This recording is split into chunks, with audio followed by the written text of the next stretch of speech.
എല്ലാവർക്കും good morning.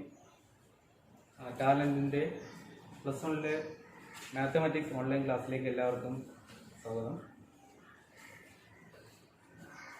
നമ്മൾ 10ാം ക്ലാസ്സിൽ എല്ലാവർക്കും മികച്ച വിജയമൊക്കെ നേടി ഹയർ സെക്കൻഡറിയിൽ സയൻസ് വിഷയം പഠിക്കാൻ വേണ്ടി ഇങ്ങനെ തയ്യാറായിരിക്കുകയാണ്. അപ്പോൾ നമ്മളെ സംബന്ധിച്ച് സയൻസ് വിഷയം പഠിക്കുന്നവരെ സംബന്ധിച്ച് എന്തായാലും മാത്തമാറ്റിക്സ് വളരെ പ്രധാനപ്പെട്ട ഒരു ചാപ്റ്ററാണ്. അത് നമുക്ക് പഠിച്ചേ പറ്റുള്ളൂ. പൊതുവെ മാത്സ് എല്ലാവർക്കും പാടാണെന്നാണ് പറയുന്നത്. നമുക്ക് അങ്ങനെ വിചാരിക്കേണ്ട ആവശ്യമില്ല. നല്ല എളുപ്പമുള്ള കുറേ ചാപ്റ്ററുകളാണ് ഇതിനകത്ത് ഉൾപ്പെടുത്തിയിട്ടുള്ളത്. നമ്മുടെ ടെക്സ്റ്റ്, നമ്മുടെ ചാപ്റ്ററിനെ കുറിച്ചൊക്കെ അത്യാവശ്യം ഒരു ഇൻട്രൊഡക്ഷൻ ഞാൻ പറയാം. എല്ലാവരും ശ്രദ്ധിക്കും. നമ്മുടെ ടെസ്റ്റിനകത്ത് 16 ചാപ്റ്ററുകളാണ് ഉള്ളത്. ഇതിനകത്തുള്ള കൂടുതൽ ചാപ്റ്ററുകളും 10ാം ക്ലാസ് വരെ നമ്മൾ പഠിച്ചു വന്നതിന്റെ കണ്ടിന്യൂവേഷൻ ആയിട്ട് വരുന്ന ചാപ്റ്ററുകളാണ്. ഏതൊക്കെ ചാപ്റ്ററുകൾ എന്നൊക്കെ ഞാൻ ജസ്റ്റ് ഒന്ന് പറയാം. പിന്നെ കുറച്ച് ചാപ്റ്ററുകൾ പുതുതായി നമ്മൾ പഠിക്കുന്നതുണ്ട്. അപ്പൊ കണ്ടിന്യൂവേഷൻ ആയിട്ട് വരുന്ന ചാപ്റ്ററുകൾ 10ാം ക്ലാസ് വരെ നമ്മൾ നല്ലപോലെ പഠിച്ചിരുന്നതുകൊണ്ട് തന്നെ നമുക്കത് ഈസി ആയിട്ട് അത് കൈകാര്യം ചെയ്യാൻ പറ്റും. പിന്നെ പുതുതായി ഉൾപ്പെടുത്തിയിട്ടുള്ള ചാപ്റ്ററുകളും നമുക്ക് ഈസിയായി തന്നെ കൈകാര്യം ചെയ്യാൻ പറ്റുന്ന ചാപ്റ്ററുകളാണ്. അപ്പോൾ മാത്തമാറ്റിക്സിനെ കുറിച്ച് നിങ്ങൾ പേടിയോടുകൂടി അല്ലെങ്കിൽ ഒരു മുൻവിധിയോടുകൂടി ആരും ഇതിനെ സമീപിക്കേണ്ട ആവശ്യമില്ല. എളുപ്പത്തിൽ തന്നെ നമുക്കിത് പഠിച്ച് മനസ്സിലാക്കാൻ പറ്റും. ഓക്കെ. അപ്പോൾ നമ്മൾ 10ാം ക്ലാസ്സിൽ മാത്തമാറ്റിക്സിൽ പഠിച്ചിട്ടുള്ള പ്രധാനപ്പെട്ട ചാപ്റ്ററുകളിൽ ഒന്നാണ് ട്രിഗണോമെട്രി. എല്ലാവരും ഇംഗ്ലീഷ് മീഡിയത്തിലും മലയാളം മീഡിയത്തിലും പഠിച്ചവരുണ്ടായിരിക്കും. നമുക്ക് +1 പൊതുവെ ഇംഗ്ലീഷിലാണ് ടെക്സ്റ്റ് ഉള്ളത്. ഇംഗ്ലീഷിൽ തന്നെ നമുക്കത് പഠിക്കാൻ പറ്റും. അപ്പോൾ മലയാളം മീഡിയത്തിൽ പഠിച്ചു വന്നവരാണെന്ന് വെച്ച് നിങ്ങൾ ആരും ടെൻഷൻ ആവേണ്ട കാര്യമില്ല. കുറച്ച് ടേമുകൾ മാത്രം, മലയാളത്തിലുള്ള ടേമുകൾ ഇംഗ്ലീഷിലാക്കി മനസ്സിലാക്കണമെന്ന് മാത്രമേ ഉള്ളൂ. അല്ലാതെ വലിയ ഇംഗ്ലീഷ് നോളജൊന്നും ഇതിനാവശ്യമായിട്ടില്ല. ഞാൻ മലയാളം മീഡിയത്തിൽ തന്നെ പഠിച്ചു വന്ന ഒരാളാണ്. അപ്പോൾ അതുകൊണ്ട് ആ രീതിയിൽ നിങ്ങളൊരു ടെൻഷനും ആവേണ്ട ആവശ്യമില്ല. കുറച്ച് ദിവസം കഴിയുമ്പോഴത്തേക്ക് നമുക്ക് ഈ ടേമുകളുമായിട്ടെല്ലാം പരിചയം വരും. ഈസി ആയിട്ട് നമുക്കത് കൈകാര്യം ചെയ്യാം. അപ്പോൾ മാത്സിൽ 10ാം ക്ലാസ്സിൽ പഠിച്ചിട്ടുള്ള പ്രധാനപ്പെട്ട ചാപ്റ്ററുകളിൽ ഒന്നാണ് ട്രിഗണോമെട്രി. അതിന്റെ മലയാളം ത്രികോണമിതി എന്ന് പറയും.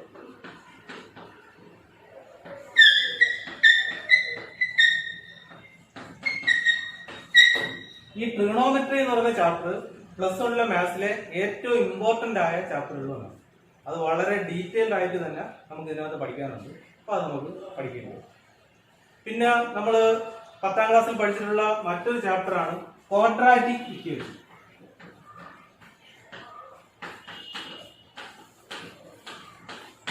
മലയാളം ടൈം എന്ന് പറഞ്ഞാൽ ദ്വിമാന സമവാക്യം എല്ലാവർക്കും അറിയാമായിരിക്കും.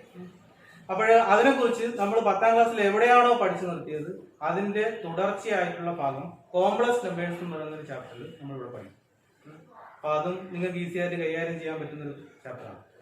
പിന്നെ അരിത്തമെറ്റിക് പ്രോഗ്രഷൻ ഒക്കെ ഉൾപ്പെടുന്ന ഒരു ചാപ്റ്റർ നമ്മൾ 10ാം ക്ലാസ്സിൽ പഠിച്ചിട്ടുണ്ടായിരുന്നു. അതിന്റെ കണ്ടിന്യൂഷൻ ആയിട്ട് വരുന്ന ഒരു ചാപ്റ്റർ ഉണ്ട്, സീക്വൻസ് ആൻഡ് സീരീസ്. അരിത്തമെറ്റിക് പ്രോഗ്രഷനും കൂടുതൽ ക്വസ്റ്റ്യൻസ് ഉൾപ്പെടുത്തി അവിടെയും അത് നമുക്കിവിടെ പഠിക്കേണ്ടത്. പിന്നെ അനാലിറ്റിക്കൽ ജോമെട്രി എന്ന് പറഞ്ഞാൽ കോർഡിനേറ്റ്സ്, ഒരു പ്ലെയിനിലെ പോയിന്റുകൾ XY കോർഡിനേറ്റ്സ് ഉപയോഗിച്ച് റെപ്രസെന്റ് ചെയ്യാന്നൊക്കെ പറഞ്ഞ് നമ്മൾ 10ാം ക്ലാസ്സിൽ പഠിച്ചില്ലേ. അത് ഉൾപ്പെടുന്ന വളരെ ഡീറ്റെയിൽ ആയിട്ടുള്ള 1-2 ചാപ്റ്ററുകളുണ്ട്. അതും അതിന്റെ കണ്ടിന്യൂഷൻ ആയിട്ട് വരുന്നതാണ്. അതും നമുക്ക് ഇവിടെ പഠിക്കണം. എന്ന് പറഞ്ഞാൽ ഇതിനകത്ത് ഒരു 50% ചാപ്റ്ററുകളും 10ാം ക്ലാസ്സിൽ നമ്മൾ പരിചയപ്പെട്ടതാണ്. അതിന്റെ തുടർച്ചയായി വരുന്നതാണ്.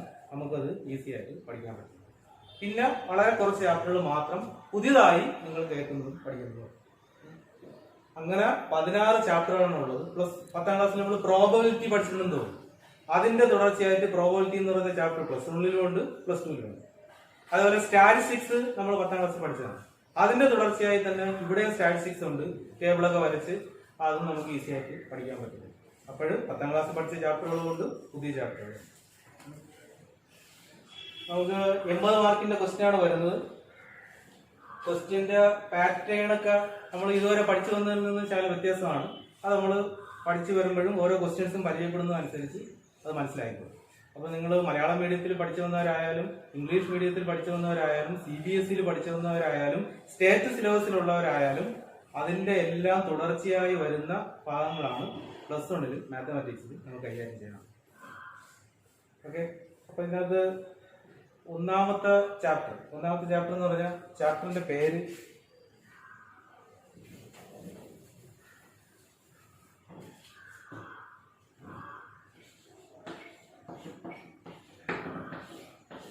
സെറ്റ്സ് എന്നാണ്, SETS. അപ്പൊ ഈ ചാപ്റ്റർ ഇതിന്റെ കണ്ടിന്യൂഷൻ ആയിട്ട് തന്നെ ഇതിന്റെ രണ്ടാമത്തെ ചാപ്റ്റർ ഉണ്ട്, റിലേഷൻസ് ആൻഡ് ഫങ്ഷൻസ്.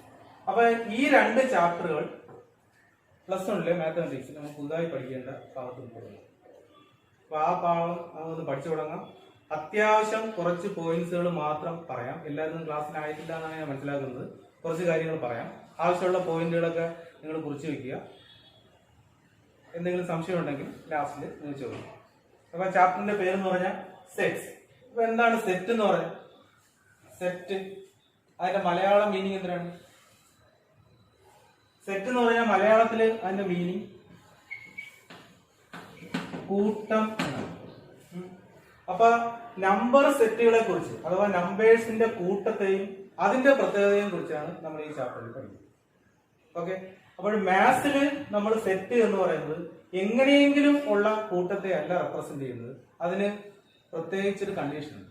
ആ കണ്ടീഷൻ എന്താണ്, അത് ഉപയോഗിച്ച് സെറ്റിനെ എങ്ങനെ റെപ്രസെന്റ് ചെയ്യാം, അതിന്റെ കുറെ ഓൾജിബ്ര എന്ന് പറഞ്ഞാൽ അത് തമ്മിൽ കൂട്ടുന്നത് എങ്ങനെ, കുറയ്ക്കുന്നത് എങ്ങനെ, അതുമായി ബന്ധപ്പെട്ട കുറെ കാര്യങ്ങൾ ഉൾപ്പെടെയുള്ള ഒരു ചാപ്റ്ററാണ് സെറ്റ്.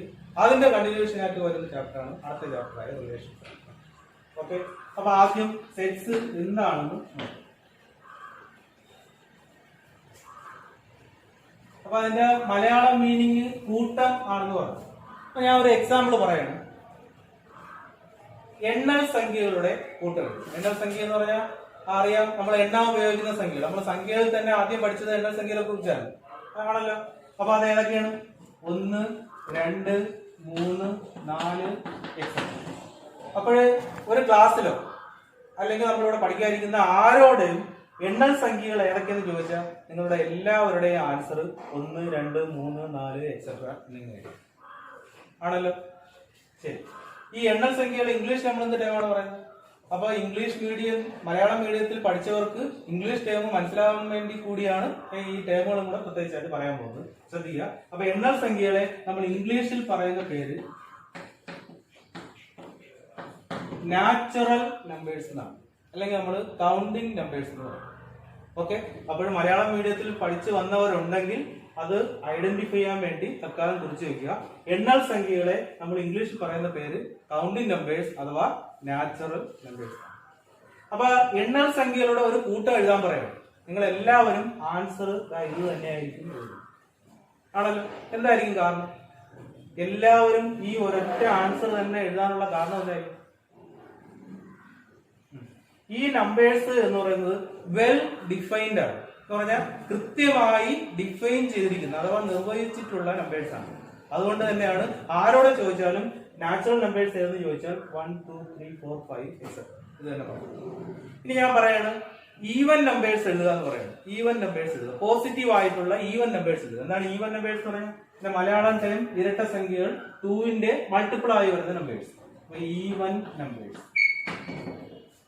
അത് എഴുതാൻ പറഞ്ഞാൽ അതിന്റെ ഒരു കൂട്ടം എഴുതാൻ പറഞ്ഞാൽ എല്ലാ പേരും എഴുതും 2, 4, 6, 8 എക്സെട്ര.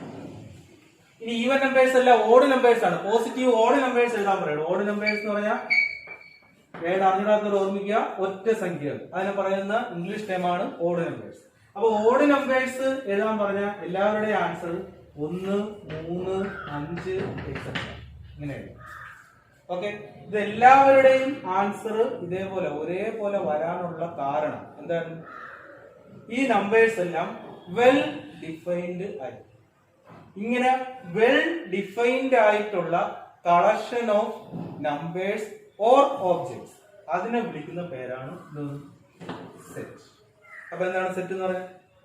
ടെസ്റ്റിനകത്ത് ഇതിന് കൊടുത്തേക്കുന്ന definition set is a well defined collection of objects എന്നാണ്. എന്ന് പറഞ്ഞാൽ വളരെ കൃത്യമായി ഡിഫൈൻ ചെയ്യാൻ പറ്റുന്ന ഓബ്ജക്റ്റുകളുടെ കളക്ഷനെ വിളിക്കുന്ന പേരാണ് സെറ്റ്. ഓക്കെ, അപ്പോൾ മാത്സിൽ നമ്മൾ എല്ലാ ടൈപ്പിലുള്ള കൂട്ടങ്ങളെയും ഗ്രൂപ്പിനെയും സെറ്റ് എന്ന് വിളിക്കൂല. അതിന് പ്രത്യേകിച്ച് ഒരു ഡെഫിനേഷൻ ഉണ്ട്. അത് ഇതേപോലെ കറക്റ്റ് ആയിട്ട് ഡിഫൈൻ ചെയ്യാൻ പറ്റുന്നതായി. അപ്പൊ അങ്ങനെ അല്ലാത്ത കൂട്ടങ്ങളുണ്ടാവും. ഞാൻ ഒരു എക്സാമ്പിൾ പറയാം. നമ്മൾ ലൈബ്രറിയിലൊക്കെ പോയി എല്ലാവരും ടെക്സ്റ്റ് ഒക്കെ എടുക്കുന്നവരാണ്. ഞാൻ പറയാണ് അതിനകത്തുള്ള ഏറ്റവും മികച്ച 5 ടെക്സ്റ്റുകൾ കളക്ട് ചെയ്യാൻ പറയണം. ഒരു ക്ലാസ്സിലെ 5 കുട്ടികളോട് പറയാണ് നിങ്ങൾ പോയി 5 പേർക്കും ഏറ്റവും മികച്ച 5 അല്ലെങ്കിൽ 10 ടെക്സ്റ്റ് ആ ലൈബ്രറിയിൽ നിന്ന് എടുത്തുകൊണ്ട് വരാൻ പറയും. എല്ലാവരും എടുക്കുന്ന ടെക്സ്റ്റ് ഒരേപോലെയാണ്. ഓരോരുത്തർക്കും അവരവർക്ക് ഇഷ്ടപ്പെട്ട ടെക്സ്റ്റുകൾ അല്ലെങ്കിൽ അവരവർക്ക് നല്ലതെന്ന് തോന്നുന്നത് വേറെ വേറെ ആയിരിക്കില്ലേ. അപ്പൊ ഈ 5 കുട്ടികളും സെലക്ട് ചെയ്യുന്ന ടെക്സ്റ്റുകൾ വ്യത്യസ്തമാവാനാണ് കൂടുതൽ ചാൻസ്. അതിന്റെ കാരണം എന്തിനാണ്? ആ ഗ്രൂപ്പ് എന്ന് പറയുന്നത് വെൽ ഡിഫൈൻഡ് അല്ല. അത് ഓരോരുത്തരുടെയും അഭിരുചി അനുസരിച്ച് വ്യത്യാസപ്പെട്ടുകൊണ്ടിരിക്കും. അതുകൊണ്ട് ആ കളക്ഷൻ എന്തല്ല, സെറ്റ് അല്ല. അപ്പൊ സെറ്റ് എന്താണെന്നുള്ളത് കൃത്യമായി നമ്മൾ ഡിഫൈൻ ചെയ്തിരുന്നു. എങ്ങനെയാണത്? It is a well defined collection of objects. Objects എന്ന് പറഞ്ഞാൽ വസ്തുക്കൾ എന്നാണ്. അത് എന്ത് വേണമെങ്കിലും ആവാം. അത് നമ്പേഴ്സ് ആവാം, അല്ലെങ്കിൽ ആൽഫബറ്റ്സ് ആവാം, അല്ലെങ്കിൽ വേറെ എന്തെങ്കിലും ടെക്സ്റ്റ് ആവാം, അല്ലെങ്കിൽ ആരെങ്കിലും പേരാവാം, 5 എക്സെട്ര. ഓക്കെ, ഇനി നമുക്ക് ഈ നമ്പേഴ്സിന്റെ കണ്ടുപിടുത്തം തന്നെ മനുഷ്യർ കണ്ടുപിടിച്ചത് തന്നെ ഓരോരോ ആവശ്യങ്ങൾ വന്നപ്പോഴാണ്. ആദ്യം ഈ ആവശ്യമായ 1 2 3 4 എക്സെട്ര എന്ന് പറയുന്ന നമ്പേഴ്സ് കണ്ടുപിടിച്ചു. അതിനുശേഷം വളരെ ഇമ്പോർട്ടന്റ് ആയിട്ടുള്ള ഒരു നമ്പറാണ് 0. അത് കണ്ടുപിടിച്ചത് തന്നെ ഇന്ത്യക്കാരാണെന്നാണ് പറയുന്നത്. ഓക്കെ, അപ്പൊ ഈ 0യും കൂടെ ഉൾപ്പെടുത്തി ഈ ഒരു സെറ്റ് അഥവാ ഗ്രൂപ്പിനെ കുറച്ചുകൂടി വലുതാക്കി. 0 എന്ന് പറഞ്ഞാൽ ഒന്നിനേക്കാളും ചെറിയ സംഖ്യയാണെന്ന് അറിയാം. അപ്പോഴത് എവിടെ നിന്ന് സ്റ്റാർട്ട് ചെയ്യും? 0 1 2 3 4 എക്സെട്ര. അപ്പൊ നാച്ചുറൽ നമ്പേഴ്സിൽ 0യും കൂടെ ഉൾപ്പെടുത്തി ഈ നമ്പർ സിസ്റ്റം കുറച്ചുകൂടി വലുതാക്കി. ഇതൊക്കെ പറയണോ? ഇത് മാത്രം. ഓക്കെ, അപ്പൊ എല്ലാവരും ശ്രദ്ധിക്കുക. കളക്ഷന്റെ എന്തെങ്കിലും പ്രോബ്ലം ഉണ്ടെങ്കിൽ അവിടെ പറയണം. അപ്പോൾ നമ്മള് നമ്പർ സിസ്റ്റത്തെ കുറിച്ചാണ് പറയാൻ പോകുന്നത്. ആ നമ്പർ സിസ്റ്റത്തിൽ ആദ്യം ഞാൻ പറഞ്ഞത് നേരത്തെ പഠിച്ചതുപോലെ എണ്ണൽ സംഖ്യകളെ കുറിച്ചാണ്. അതിന്റെ ഇംഗ്ലീഷ് ടേം മലയാളം മീഡിയത്തിൽ പഠിച്ചത് പ്രത്യേകം ശ്രദ്ധിക്കുക. നാച്ചുറൽ നമ്പേഴ്സ് എന്നാണ്. ആ നമ്പേഴ്സ് എല്ലാവർക്കും അറിയാം. 1 2 3 4 എക്സെട്ര എന്നാണ്. ഇതിനെ ഒരു ഗ്രൂപ്പായിട്ട് കൺസിഡർ ചെയ്താൽ ഇനി നമ്മൾ വിളിക്കാൻ പോകുന്നത് സെറ്റ് ഓഫ് നാച്ചുറൽ നമ്പേഴ്സ് എന്നാണ്. അത് 1 2 3 4 എക്സെട്ര ഇതായിരിക്കും. ഓക്കെ, ഇനി ഈ നമ്പർ സിസ്റ്റത്തിൽ നാച്ചുറൽ നമ്പേഴ്സിൽ നമ്മൾ 0യും കൂടെ ഉൾപ്പെടുത്തി ഈ നമ്പർ സിസ്റ്റം കുറച്ചുകൂടി വലുതാക്കും. എന്നിട്ട് നമ്മൾ 0 1 2 3 4 എക്സെട്ര ഈ നമ്പേഴ്സിന് ഒരു പേരും വിളിക്കും. എന്തിനാണ്? അതിന്റെ മലയാളം പേര് ഞാൻ പറയാം. മലയാളം മീഡിയത്തിലുള്ളവരാണോ ഇംഗ്ലീഷ് മീഡിയത്തിലുള്ളവരാണോ എന്ന് എനിക്ക് അറിയത്തില്ല, അതുകൊണ്ടാണ് പറയുന്നത്. മലയാളത്തിലാണ് നമ്മൾ വിളിക്കുന്നത് അഖണ്ഡ സംഖ്യകൾ എന്നാണ്. ഓക്കെ, നമുക്ക് ഇനി ഇംഗ്ലീഷ് ടേമാണ് വേണ്ടത്. അത് വേണം നിങ്ങൾ പഠിച്ചു വെക്കേണ്ടത്. ആ അഖണ്ഡ സംഖ്യകൾ അഥവാ ഇതിനെ നമ്മൾ എന്ത് പേര് വിളിക്കും ഇംഗ്ലീഷിൽ? Whole numbers. Whole numbers. Okay, ശരി. അപ്പൊ നമ്മള് നാച്ചുറൽ നമ്പേഴ്സ് പിടിച്ചു. ഇപ്പൊ പറഞ്ഞത് എന്താണ്? Whole numbers. ഇതും ഒരു ഗ്രൂപ്പാണ്, വെൽ ഡിഫൈൻഡ് ആണ്. അതുകൊണ്ട് തന്നെ ഇതിനെയും സെറ്റ് ഓഫ് ഹോൾ നമ്പേഴ്സ് എന്ന് പറയാം. ഓക്കെ, ക്ലിയർ ആണല്ലോ? ശരി. ഇനിയും നമുക്ക് വേറെ നമ്പേഴ്സിന്റെ ഒക്കെ ആവശ്യമുണ്ട്. ചെറിയ നമ്പേഴ്സ്, കുറവായിട്ടുള്ള നമ്പേഴ്സ് കൊണ്ട് ആ നമ്പേഴ്സിനെ നമ്മൾ എന്ത് ചെയ്യും? മൈനസ് ഉപയോഗിച്ച് റെപ്രസെന്റ് ചെയ്യും. അതായത് എന്തിനാണ്? 0യേക്കാൾ 1 കുറവായ സംഖ്യയെ 1 കുറവാണ് എന്നുള്ള മീനിങ്ങിൽ -1. ഇത് ഞാൻ ഡീറ്റെയിലായിട്ട് പറയണ്ട, നമ്മൾ പഠിച്ചിട്ടുള്ളതാണ്. പിന്നെ 2 കുറവാണ് എന്നുള്ള രീതിയിൽ -3, പിന്നെ -3 എന്ന് പറഞ്ഞാൽ ഇവിടെ എവിടെ നിന്ന് സ്റ്റാർട്ട് ചെയ്യുന്നു എന്ന് പറയത്തില്ല, ഇവിടെ എൻഡ് ചെയ്യുന്നു പറയാം. ഇങ്ങനെയുള്ള നമ്പേഴ്സ് ഉൾപ്പെടുത്തി, അതായത് ഹോൾ നമ്പേഴ്സിന്റെ കൂടെ 0യേക്കാൾ ചെറിയ നമ്പേഴ്സും കൂടി ഉൾപ്പെടുത്തി ഈ നമ്പർ സിസ്റ്റത്തെ നമ്മൾ വീണ്ടും വലുതാക്കി. എന്നിട്ട് നമ്മൾ ഇതിനെ ഒരു പേരും കൂടെ. എന്താണ് ആ പേര്? ഈ നമ്പേഴ്സിന്റെ ഒക്കെ പ്രത്യേകത എന്ന് പറഞ്ഞാൽ ഇതെല്ലാം കംപ്ലീറ്റ് ആയിട്ടുള്ള നമ്പേഴ്സ് ആണ്.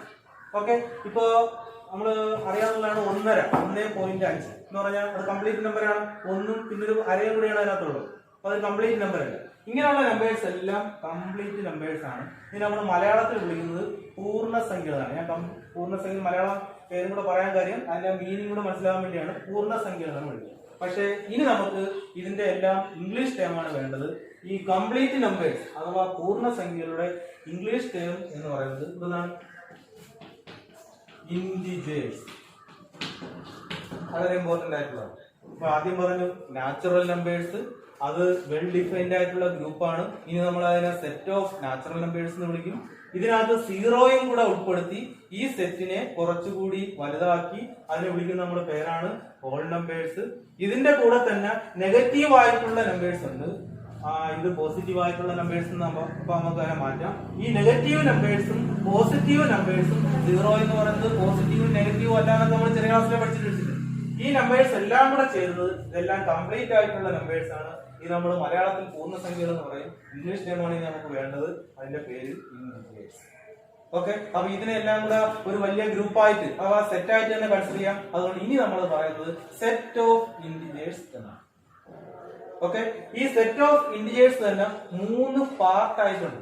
ഇത് പോസിറ്റീവ് ആയിട്ടുള്ള 1 2 3 സീറോയുടെ റൈറ്റ് സൈഡിൽ കിടക്കുന്നതെല്ലാം സീറോയേക്കാൾ വലിയ നമ്പേഴ്സ് ആണ്. അത് പോസിറ്റീവ് ആയിട്ടുള്ള ഇന്റിജേഴ്സ് എന്നും സീറോയേക്കാൾ ചെറിയ നമ്പേഴ്സ് എല്ലാം സീറോയുടെ ലെഫ്റ്റ് സൈഡിൽ കിടക്കുന്നതാണ്.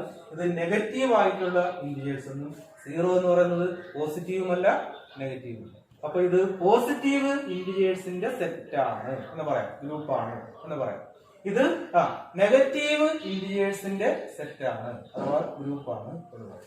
സീറോ എന്ന് പറയുന്നത് എന്താണ്? പോസിറ്റീവോ നെഗറ്റീവോ അല്ലാത്ത ഒരു ഇന്റിജർ. അപ്പോൾ നമ്പർ സിസ്റ്റം നമ്മൾ ഒന്ന് ഓർമ്മിച്ച് വരികയാണ്. ആദ്യം പറഞ്ഞു നാച്ചുറൽ നമ്പേഴ്സ്, രണ്ടാമത് പറഞ്ഞു ഹോൾ നമ്പേഴ്സ്, ഇപ്പൊ നമ്മൾ പറഞ്ഞു എന്താണ്? ഇന്റിജേഴ്സ്. ഓക്കെ, ശരി. ഇനി ഇത് മാത്രമല്ല നമ്പേഴ്സ്, ഇതല്ലാതെ നമുക്ക് ഒത്തിരി നമ്പേഴ്സിനെ കുറിച്ച് അറിയാന്ന് പറഞ്ഞു. ഇത് കൂടാതെ വീണ്ടും നമ്പേഴ്സിന്റെ ആവശ്യങ്ങൾ നമുക്ക് വന്നപ്പോഴാണ് ആ നമ്പേഴ്സും കൂടെ നമ്മൾ ഇൻട്രൊഡ്യൂസ് ചെയ്തത്. എങ്ങനെയാണ്? അപ്പോൾ നോക്കാം, അതുവരെയുള്ള ഇവിടെ നാച്ചുറൽ നമ്പർ വരെ ഉള്ളതിന്റെ കൂടെ സീറോയും കൂടെ ചേർത്താണ് അത് വലുതാക്കിയത്. ഇനി സീറോയും വരെ ഉള്ളതിന്റെ കൂടെ നെഗറ്റീവ് കൂടെ നമ്പേഴ്സും കൂടെ ഉൾപ്പെടുത്തിയാണ് വീണ്ടും വലുതാക്കിയത്. ഇനി ഈ ഇന്റിജേഴ്സിന്റെ കൂടെ നമ്മൾ പുതുതായി ആവശ്യമുള്ള നമ്പേഴ്സും കൂടെ ചേർത്ത് ഈ നമ്പർ സിസ്റ്റം വീണ്ടും വലുതാക്കി. അങ്ങനെയാണ് നമ്മൾ നമ്പർ സിസ്റ്റം അവതരിപ്പിക്കുന്നത്. ഓക്കെ, ഇനി ഇതിന്റെ കൂടെ ഇനി വേറെ ഏത് നമ്പേഴ്സ് ആണ് ഉൾപ്പെടുന്നത്? നമുക്ക് ഇതിനകത്ത് ഫ്രാക്ഷൻസ് ഒക്കെ ആവശ്യമായി വരും. ഡെസിമൽ നമ്പേഴ്സ് അഥവാ ദശാംശ സംഖ്യകളൊക്കെ ആവശ്യമായി വരും. ആ നമ്പേഴ്സ് എല്ലാം കൂടെ ചേർത്ത് നമുക്ക് അറിയാവുന്ന നമ്പർ സിസ്റ്റത്തെ വലുതാക്കണം. വലുതാക്കിയിട്ട് അതിനെ ഒരു പേരും വിളിക്കും. ആ നമ്പേഴ്സ് എല്ലാം എങ്ങനെ വരുമെന്ന് പറയുകയും. എന്താണ് അതിനെ വിളിക്കുന്ന പേര്? ഫ്രാക്ഷൻസ്. ഇതും എല്ലാം ഉൾപ്പെടണം. കൂടാതെ ഫ്രാക്ഷൻസോ ഡെസിമൽ നമ്പേഴ്സോ അഥവാ ദശാംശ സംഖ്യകളോ ഒക്കെ ഉൾപ്പെടുത്തി ഇത് കുറച്ചുകൂടി വലുതാക്കണം. എങ്ങനെ വരും? ആ നമ്പേഴ്സിന് എന്ത് പേര് വിളിക്കും? ആ നമ്പേഴ്സിന് മലയാളത്തില് ഭിന്നകങ്ങൾ എന്നാണ് വിളിക്കുന്നത്. അങ്ങനെയാണ് ഞാൻ മനസ്സിലാക്കി വെച്ചിരിക്കുന്നത്. ഇനി ഇംഗ്ലീഷ് ടേം കൂടുതലായി ഇപ്പൊ നമ്മൾ ഇംഗ്ലീഷ് ടേമുകളെ ഉപയോഗിക്കുള്ളൂ. അപ്പൊ ഇംഗ്ലീഷ് ടേം നിങ്ങൾ മനസ്സിലാക്കി വെക്കുക. ഈ നമ്പേഴ്സ് കൂടാതെ ഫ്രാക്ഷൻസും ഡെസിമൽസും എല്ലാം കൂടി ഉൾപ്പെടുന്ന ആ നമ്പേഴ്സിന്റെ കൂട്ടം സെറ്റിനെ നമ്മൾ വിളിക്കുന്നത്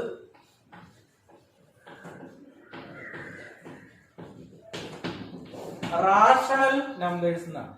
അതിനെ ഇതേപോലെ നമുക്ക് റെപ്രസെന്റ് ചെയ്യാൻ ബുദ്ധിമുട്ടാണ്. ഇത് നമുക്ക് ഐഡന്റിഫൈ ചെയ്ത് തന്നെ പറയാം. ഒരു പ്രത്യേക ഓർഡറിലാണ് ഇങ്ങനെ പോകുന്നത്. ഇവിടെ 1 2 3 4 എക്സെട്ര ഒന്ന് കൂടി പോകുന്നു. പിന്നെ 0 ലെഫ്റ്റ് സൈഡിൽ ചേർത്തു. വീണ്ടും അതിന് തന്നെ നെഗറ്റീവ് സംഖ്യ ചേർത്തു. ഇവിടെ റാഷണൽ നമ്പേഴ്സ് എന്ന് പറഞ്ഞാൽ അതിനകത്ത് ഇത് കൂടാതെ പിന്നെ എന്തും കൂടെ ഉൾപ്പെടും? ഫ്രാക്ഷൻസ് ഡെസിമൽസ് എല്ലാം കൂടി ഉൾപ്പെടും. അതുകൊണ്ട് ആ നമ്പേഴ്സിനെല്ലാം ജനറലി വിളിക്കുന്നത് റാഷണൽ നമ്പേഴ്സ് എന്നാണ്. അപ്പൊ എന്താണ് റാഷണൽ നമ്പേഴ്സ്? ഇങ്ങനെ എഴുതാൻ പറ്റിയില്ലെങ്കിൽ അതിന് എങ്ങനെയെങ്കിലും പറയാൻ പറ്റണ്ടേ? എന്താണ് റാഷണൽ നമ്പേഴ്സ്? ശരി, ഞാൻ പറയാം. റാഷണൽ നമ്പേഴ്സ് എന്ന് പറഞ്ഞാൽ അതിന് ഒരു ഫോർമാറ്റ് ഉണ്ട്.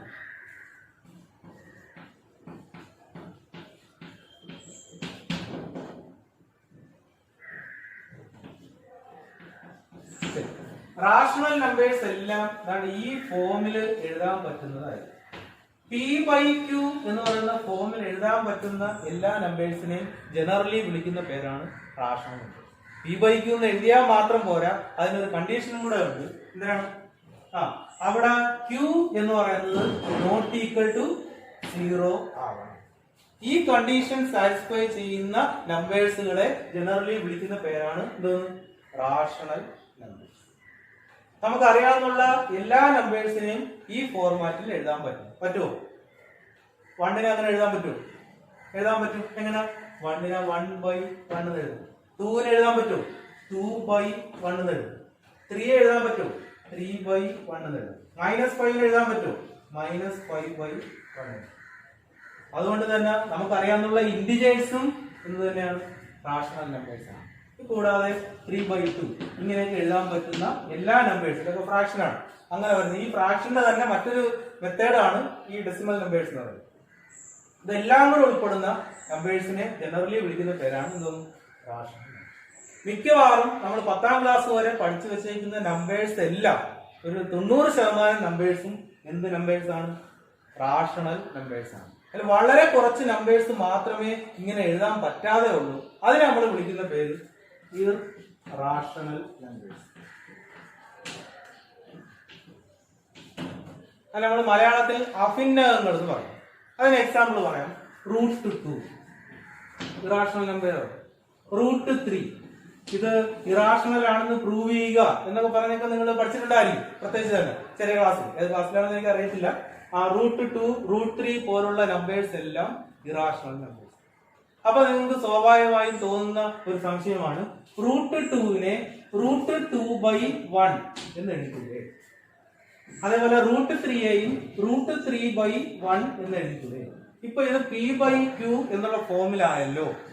q നോട്ട് ഈക്വൽ ടു 0 ആണല്ലോ. അങ്ങനെയാണെങ്കിൽ ഇതിനെയും റാഷണൽ നമ്പർ എന്ന് പറഞ്ഞൂടെ? പക്ഷെ നമുക്കറിയാം ഇത് റാഷണൽ നമ്പർ അല്ല. അപ്പോൾ ഞാൻ ഈ പറഞ്ഞ ഈ ഡെഫിനിഷൻ എന്തിനാണ്?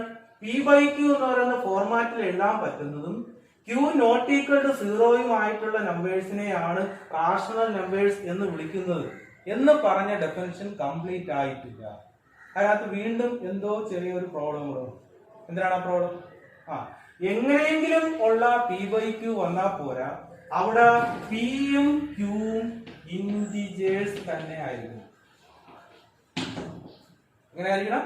പിയും ക്യൂവും ഇന്റിജേഴ്സ് തന്നെ ആയിരിക്കണം. ഇനി ഇവിടെ വരിക √2നെ √2/1 എന്ന് എഴുതാന്ന് പറഞ്ഞില്ലേ? പക്ഷെ √2 എന്ന് പറയുന്നത് ഇന്റിജർ ആണോ? അല്ല, 1 ഇന്റിജർ ആണ്. അപ്പൊ p/q എന്നുള്ള ഫോമിൽ എഴുതാൻ പറ്റി. q നോട്ട് ഈക്വൽ ടു 0 ആണ്. പക്ഷെ എന്തല്ല? p എന്ന് പറയുന്നത് ഇന്റിജർ അല്ല. അതുകൊണ്ട് തന്നെ ഇത് എന്താവൂല? റാഷണൽ നമ്പർ ആവും.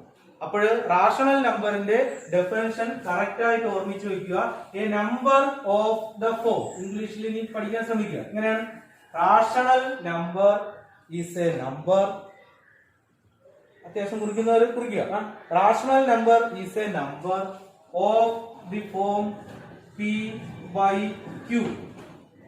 ഓക്കെ, വെയർ അവിടെ q നോട്ട് ഈക്വൽ ടു 0. അവിടെ q എന്ന് പറയുന്നത് 0 ആകാൻ പാടില്ല. And p,q are integers. പിയും ക്യൂവും എന്താവുകയും വേണം? ഇന്റിജേഴ്സ് ആവുകയും വേണം. അങ്ങനെയുള്ള നമ്പേഴ്സിനെ വിളിക്കുന്ന പേരാണ് എന്തോന്ന്? Rational numbers. ഈ ഫോർമാറ്റിൽ എഴുതാൻ പറ്റാത്ത വളരെ കുറച്ച് നമ്പേഴ്സേ ഉള്ളൂ. അതിനെ നമ്മൾ വിളിക്കുന്ന പേര് ഇർറാഷണൽ നമ്പേഴ്സ്. ഇനി ഒരു കാര്യം പഠിച്ചു വെച്ചേക്കുക. 10ാം ക്ലാസ് വരെ നിങ്ങൾക്ക് അറിയാവുന്ന എല്ലാ നമ്പേഴ്സും ഒന്നുകിൽ റാഷണൽ ആയിരിക്കും, അല്ലെങ്കിൽ ഇറാഷണൽ ആയിരിക്കും. ഓക്കെ, അപ്പോൾ ഈ റാഷണൽ നമ്പേഴ്സിനെയും ഇറാഷണൽ നമ്പേഴ്സിനെയും കൂടെ ഒരുമിച്ച് ചേർത്ത് നമ്മുടെ ഈ നമ്പർ സിസ്റ്റത്തെ കുറച്ചുകൂടെ വലുതാക്കിക്കൂടെ? ഓക്കെ, അതിനെ വിളിക്കുന്ന ഒരു പേരുണ്ട്. എന്താണ് ആ പേര്? അതും 10ാം ക്ലാസ്സിൽ നിങ്ങൾ പഠിച്ചിട്ടുള്ളതാണ്. അറിയോ എന്താണ് ആ പേര്? അതിന്റെ മലയാളം പേരെന്ന് പറയുന്നത് രേഖീയ സംഖ്യ എന്നാണ്. അങ്ങനെ വിളിക്കാൻ തന്നെ കാര്യം അതിനെ ഒരു രേഖ അഥവാ ഒരു ലൈനിലുള്ള പോയിന്റ്സ് ആയിട്ട് എക്സ്പ്രസ് ചെയ്യാൻ പറ്റും എന്നുള്ളതാണ്. ഓക്കെ, അതിന്റെ ഇംഗ്ലീഷ് ടേം ആണ് നമ്മൾ പഠിക്കേണ്ടത്. അതിന്റെ English term real numbers. Okay എന്ന് പറഞ്ഞാൽ നിലവിൽ നമുക്ക് അറിയാവുന്ന ഏതൊരു നമ്പരും എന്ത് നമ്പർ ആയിരിക്കും? റിയൽ നമ്പേഴ്സ് ആയിരിക്കും. അതിനകത്ത് റാഷണൽ നമ്പേഴ്സും ഉണ്ടായിരിക്കും, ഇറാഷണൽ നമ്പേഴ്സും ഉണ്ടായിരിക്കും. ഓക്കെ, അപ്പൊ ഇത്രയുമാണ് സെറ്റ് ഓഫ് നമ്പേഴ്സ് നമ്മൾ പഠിച്ചു ചെയ്യുന്നത്. അതിന്റെ ഇംഗ്ലീഷ് ടേം മനസ്സിലാവാനും ആ നമ്പേഴ്സിനെ കറക്റ്റ് ആയിട്ട് ഐഡന്റിഫൈ ചെയ്യാൻ വേണ്ടിയുമാണ് ഞാൻ ഇത്രയും പറഞ്ഞത്. എന്തൊക്കെയാണ് ഒന്നുകൂടെ പറയാം, നോക്കി ഓടിച്ച് പറയാം. ആദ്യം നമ്മൾ പറഞ്ഞത് എന്തിനാണ്? Natural numbers. അത് നമ്മൾ പറയുന്ന കൗണ്ടിങ് നമ്പേഴ്സ് ആണ്, 1 2 3 4 എക്സെട്ര. രണ്ടാമത് പറഞ്ഞു ഇതിനകത്ത് സീറോയും കൂടെ ഉൾപ്പെടുത്തി നമ്മൾ എന്തെന്ന് പേര് വിളിച്ചു? Whole numbers. ഓക്കെ, അതിൽ കൂടെ നെഗറ്റീവ് നമ്പേഴ്സും കൂടെ ഉൾപ്പെടുത്തി, നെഗറ്റീവ് നമ്പേഴ്സും പോസിറ്റീവ് നമ്പേഴ്സും സീറോയും കൂടെ ഉൾപ്പെടുന്ന ആ ഒരു ഭാഗത്തെ കംപ്ലീറ്റ് ആയിട്ട് നമ്മൾ വിളിച്ചത് മലയാളം പേര് പൂർണ്ണസംഖ്യ എന്നാണ്, ഇംഗ്ലീഷ് പേരിന് വേണം ഇന്റിജേഴ്സ്. ഓക്കെ, അപ്പൊ അതിനകത്തെല്ലാം കംപ്ലീറ്റ് നമ്പേഴ്സ് ആണ്. അത് മാത്രമല്ല അതിനകത്ത് എന്തും കൂടെ നമുക്ക് ആവശ്യമുണ്ട്, ഫ്രാക്ഷൻസോ ഡെസിമൽ നമ്പേഴ്സോ ഒക്കെ ആവശ്യമുണ്ട്. അതും കൂടെ ഉൾപ്പെടുത്തി ഈ നമ്പർ സിസ്റ്റം കുറച്ചുകൂടെ വലുതാക്കിയിട്ട് അതിനെ നമ്മൾ വിളിച്ച പേരാണ് എന്തോന്ന്? Rational numbers. അതെങ്ങനെ ഇരിക്കും എന്നൊക്കെ പറഞ്ഞു. P/Q എന്നുള്ള ഫോർമാറ്റിൽ എഴുതാൻ പറ്റുന്നതാണ്. പിയും ക്യൂവും ഇന്റിജേഴ്സ് ആയിരിക്കണം, Q നോട്ട് ഈക്വൽ ടു 0 ആയിരിക്കണം. അങ്ങനെയുള്ള നമ്പേഴ്സിനെ വിളിക്കുന്ന പേരാണ് എന്താണ്? Rational numbers. ഇനി കുറച്ച് നമ്പേഴ്സ് ഈ ഫോർമാറ്റിൽ എഴുതാൻ പറ്റാത്തതുകൊണ്ട് അതിനെ നമ്മൾ വിളിക്കുന്ന പേര് ഇറാഷണൽ നമ്പേഴ്സ്. ഓക്കെ, ശരി. ഇനി ഈ റാഷണൽ നമ്പേഴ്സും ഇറാഷണൽ നമ്പേഴ്സും കൂടെ ഒരുമിച്ച് ചേർത്താൽ നമുക്കറിയാവുന്ന എല്ലാ നമ്പേഴ്സും അതിനകത്ത് ഉൾപ്പെടും. അതിനെ വിളിക്കുന്ന പേരാണ് റിയൽ നമ്പേഴ്സ്. ഓക്കെ, അതിനെ നമ്മൾ രേഖീയ സംഖ്യകൾ എന്ന് വിളിക്കും. രേഖയിലെ പോയിന്റ് ആയിട്ട് എക്സ്പ്രസ് ചെയ്യാൻ പറ്റും. ഇവിടെ 0, ഇവിടുന്ന് റൈറ്റ് സൈഡിലോട്ടുള്ള എല്ലാം പോസിറ്റീവ് റിയൽ നമ്പേഴ്സ്, ഇവിടെ ഇങ്ങോട്ട് പോകുന്നതെല്ലാം നെഗറ്റീവ് റിയൽ. അപ്പൊ ഇത്രയും നമ്മൾ നമ്പേഴ്സിന്റെ കൂട്ടമാണ് പഠിച്ചത്. അതുകൊണ്ട് തന്നെ നമുക്കത് മനസ്സിലാവും ഇതെന്താണ്? നമ്പേഴ്സുകളുടെ സെറ്റ് ആണ്. ഇതിന് നമ്മൾ സെറ്റ് ഓഫ് നാച്ചുറൽ നമ്പേഴ്സ് എന്ന് പറയും, സെറ്റ് ഓഫ് ഹോൾ നമ്പേഴ്സ് എന്ന് പറയും, സെറ്റ് ഓഫ് ഇന്റിജേഴ്സ് എന്ന് പറയും, സെറ്റ് ഓഫ് റാഷണൽ നമ്പേഴ്സ് എന്ന് പറയും, സെറ്റ് ഓഫ് ഇറാഷണൽ നമ്പേഴ്സ് എന്ന് പറയും, സെറ്റ് ഓഫ് റിയൽ നമ്പേഴ്സ് എന്ന് പറയും. അപ്പോൾ സെറ്റിനെ കുറിച്ച് ഏകദേശം ഒരു ഐഡിയ ആയില്ലേ? ഇപ്പൊ എന്താണ് സെറ്റ് എന്ന് പറയാ? സെറ്റ് എന്ന് പറഞ്ഞാൽ അതിന്റെ മലയാളം മീനിങ് ഗ്രൂപ്പ്, കൂട്ടം എന്നാണ്. അല്ലെങ്കിൽ നമുക്ക് അതിനെ ഗ്രൂപ്പ് എന്ന് പറയാം. എല്ലാ ഗ്രൂപ്പുകളെയും മാത്സിൽ നമ്മൾ സെറ്റ് എന്ന് പറയില്ല. എങ്ങനെയുള്ള ഗ്രൂപ്പുകൾ മാത്രമാണ്? വെൽ ഡിഫൈൻഡ് ആയിട്ടുള്ള കളക്ഷൻ ഓഫ് ഓബ്ജക്ട്സ്. ഓബ്ജക്റ്റുകൾ അത് നമ്പേഴ്സ് ആവാം, അല്ലെങ്കിൽ വേറെ എന്തെങ്കിലും പേരാവാം, ആൽഫബറ്റ്സ് ആവാം, എന്ത് വേണമെങ്കിലും ആവാം. വെൽ ഡിഫൈൻഡ് ആയിട്ടുള്ള കളക്ഷനെ ജനറലി പറയുന്ന പേരാണ് മാത്സിൽ സെറ്റ്. ഓക്കെ.